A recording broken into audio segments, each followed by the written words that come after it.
Hello, Kamamang TV. Ako po ay galing ng bundok. Ayan po, may nakuha po akong isang hindi ko malaman kung ito ay hayop o mammals. Basta siya po ay nakakaintindi sa atin. Ayan.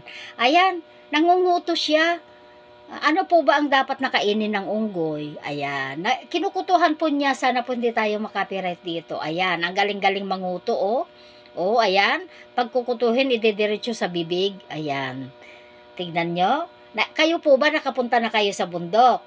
Nakakita na ba kayo ng maraming umaakyat dun sa puno? Ako po, nakapunta na po ako.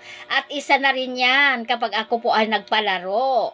Galing ako ng bundok at kung ano yung lugar na aking napuntahan doon na isang pasyalan. Ayan.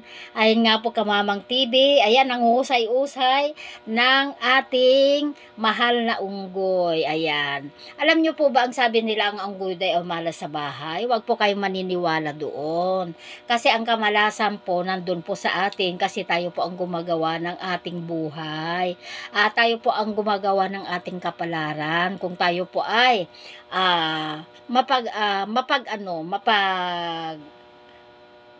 mapag-ano sa ating mga hanap buhay, ayan, maparaan, ayan, kahit nga katagalugan po tayo, marami tayong Tagalog na hindi nalalaman, di po ba, ayan, tignan nyo ang sweet ng unggoy, umarap ka naman sa akin, unggoy, ayan, ayan si Cheetah. Pangalanan natin siya ng Cheetah. Ayan. Cheetah is the best. Ayan nga po. Ayan. Kung kayo po hindi pa nakakarating ng bundok, pumunta na po kayo para marami kayong makikita doon. Doon ko rin po nakita yung nag-away na musang at saka malaking. Ito naman po guys, ayan, nakakita na po ba kayo ng taong mayroong sungay? Na ang sungay niya ay dahon. Alam po ba ninyo yung halaman na ang dahon ay ganyan, kagaya ng nandyan sa aking ulo? Ayan, dahon yan. Ayan, bagay pala, kahit sa tao pala ilalagay yan, bagay. Biro mo yan, nababagayan tayo ng isang ganyan.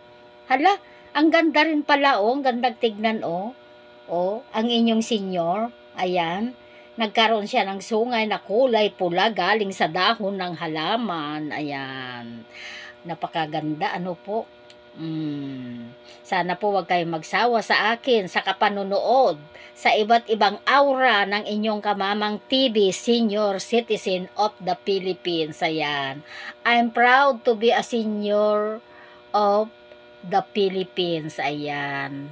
Anong masasabi nyo sa akin, guys? Comment naman po kayo sa baba. Anong masasabi nyo, guys? Ito po ba ay nakakabagay sa akin? Ayan, comment po sa baba para po sa ating engagement. Ayan. Ayan. Kahit po nandito tayo sa kalagitnaan ng Maynila, sa pamamagitan ng mga kinukuha natin na itsura natin, ay para na rin po na tayong nanggaling sa bundok, galing tayo kung saan-saang lugar, dahil nga po sa ating aura. Ayan nga po, Kamamang TV. Thank you so much. I love you all. God bless us all.